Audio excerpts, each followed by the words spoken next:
જો ઉકાઈ ડેમ અને ભારે વરસાદના કારણે મોટા ભાગે જો એરિયાઝ અફેક્ટ થાય છે એ કતારગામ ઝોન, વેસ્ટ ઝોન અને સેન્ટ્રલ ઝોનમાં આવે છે.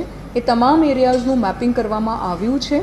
અત્યારે અમે કોઈને પણ પેનિક અથવા તો પેનિક કરવા માંગતા નથી, પણ જ્યારે પણ કોઈ પણ પરિસ્થિતિ ઉદ્ભવશે એના આધારે જે વિસ્તારોમાં અલર્ટ આપવા માટેની જરૂરત પડશે એમને એડવાન્સમાં અલર્ટ આપવામાં આવશે.